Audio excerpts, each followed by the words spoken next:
And he started something called the School of Life. Does anyone here know about the School of Life? No? Okay. So basically it's philosophy. So he studied philosophy in Oxford University, but he sort of uses philosophy in an everyday life kind of way. So he tries to apply what you can learn from philosophy to everyday problems. So he's going to talk about the philosophy of success. Why we think something means success, or what we think is successful or not. Who is responsible? Is it us that is responsible for success, or do we just get lucky? Like, is it God that makes us successful or not successful? So he talks about all this different stuff. Yeah.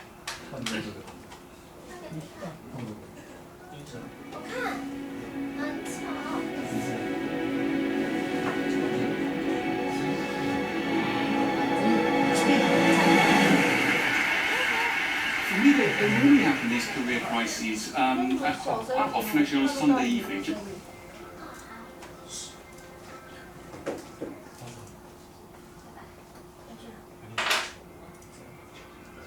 Just as the sun is starting to set, and the gap between my hopes for myself and the reality of my life start to diverge so painfully that I normally end up weeping into a pillow. I'm mentioning all this because I think this is not merely a personal problem. You may think I'm wrong in this, but I think that we live in an age when our lives are regularly punctuated by career crises, by moments when what we thought we knew about our lives, about our careers, comes into contact with a threatening sort of reality. It's perhaps easier now than ever before to make a good living. It's perhaps harder than ever before to stay calm, to be free of career anxiety. And I want to look now, if I may, at some of the reasons why we might be feeling anxiety about our careers, why we might be victims of these career crises as we're weeping softly into our pillows. One of the reasons why we might be suffering is that we are surrounded by snobs. Now, in a way, I've got some bad news, particularly for anybody who's come to Oxford from abroad. There's a real problem with snobbery because sometimes people from outside the UK imagine that snobbery is a distinctively UK phenomenon fixated on country houses and titles. The bad news is that's not true. Snobbery is a global phenomenon. We're a global organisation, it's a global phenomenon.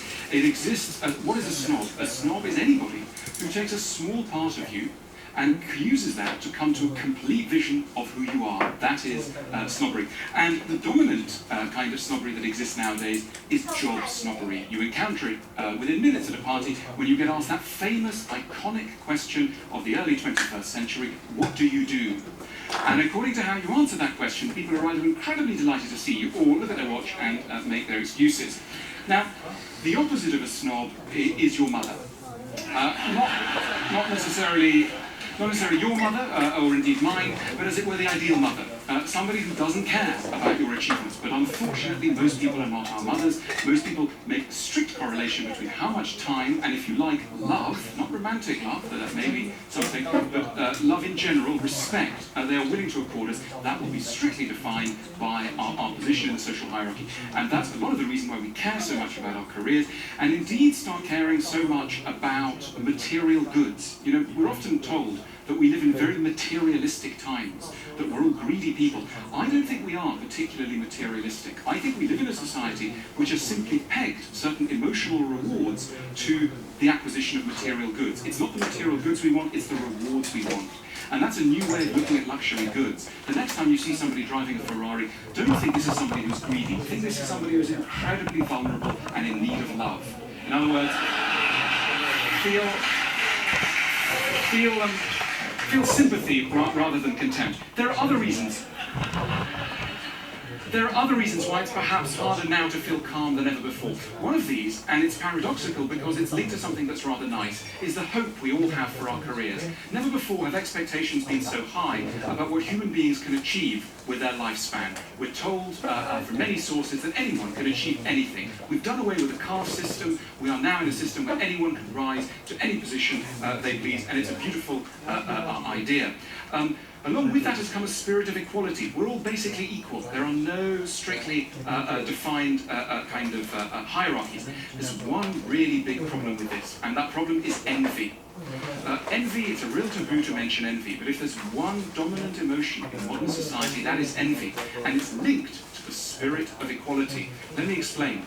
I think it would be very unusual for anyone here or anyone watching to be envious of the Queen of England, even though she's much richer than any of you are, and she's got a very large house. The reason why we don't envy her is because she's too weird. She's simply too strange. We can't relate to her, she speaks in a funny way, she comes from an odd place. So we can't relate to her. And when you can't relate to somebody, you don't envy them. The closer two people are in age, in background, in the process of identification, the more there's a danger of envy, which is incidentally why none of you should ever go to a school reunion, because there is no stronger reference point than people one was at school with. But the problem generally in modern society is that it turns the whole world into a school. Everybody's wearing jeans, everybody's the same, and yet they're not. So there's a spirit of equality combined with deep inequalities, which can make for a very stressful situation. It's probably as unlikely that you would nowadays become as rich and famous as Bill Gates, as it was unlikely in the 17th century that you would accede to the ranks of the French aristocracy. But the point is, it doesn't feel that way. It's made to feel by magazines and other media outlets, but if you've got energy, a few bright ideas about technology, a garage, you too could start a major thing. And the consequences of this problem make themselves felt in bookshops. When you go to a large bookshop and look at the self-help sections, as I sometimes do, if you analyse self-help books that are produced in the world today, there are basically two kinds. The first kind tells you, you can do it, you can make it, anything's possible. And the other kind tell you how to cope with what we politely call low self-esteem, or impolitely called feeling very bad about yourself. There's a real correlation between a society that tells people that they can do anything and the existence of low self-esteem. So that's another way in which something that's quite positive can have a nasty kickback. There's another reason why we might be feeling more anxious about our careers, about our status in the world today than ever before. And it's again linked to something nice. And that nice thing is called meritocracy. Now everybody, all politicians on left and right, agree that meritocracy is a great thing, and we should all be trying to make our societies really, really meritocratic. In other words, what is a meritocratic society? A meritocratic society is one in which if you've got talent and energy and skill, you will get to the top. Nothing should hold you back. It's a beautiful idea. The problem is, if you really believe in a society where those who merit to get to the top, get to the top, you'll also, by implication, and in a far more nasty way, believe in a society where those who deserve to get to the bottom also get to the bottom and stay there. In other words, your position in life comes to seem not accidental, but merited and deserved. And that makes failure seem much more crushing. You know, in the Middle Ages, in England, when you met a very poor person, that person would be described as an unfortunate. Literally someone who had not been blessed by fortune, an unfortunate. Nowadays, particularly in the United States, if you meet someone at the bottom of society, they may unkindly be described as a loser. There's a real difference between an unfortunate and a loser, and that shows 400 years of evolution in society and our belief in who is responsible for our lives. It's no longer the gods, it's us. We're in the driving seat. That's exhilarating if you're doing well, and very crushing if you're not. It leads, in the worst cases, in the analysis of sociologists like Emile Durkheim, it leads to increased rates of suicide.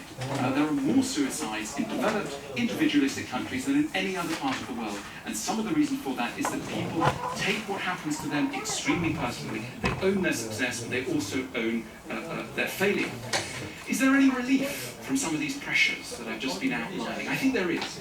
I just want to turn to a few of them. Let's take meritocracy. This idea that everybody deserves to get where they get to.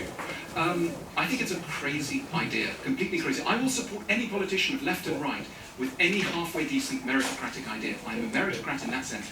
But I think it's insane to believe that we will ever make a society that is genuinely meritocratic. It's an impossible dream. The idea that we'll make a society where literally everybody's graded, the good at the top, the bad at the bottom, and it's exactly done as it should be, is impossible. There are simply too many random factors. Accidents of birth, accidents of things dropping off people's heads, illnesses, etc. We will never get to grade them, never get to grade people as they should. I'm drawn to a lovely quote by St. Augustine, the City of God, where he says, it's a sin to judge any man by his post, In modern English, that would mean it's a sin to come to any of you who should talk to dependent on their business card.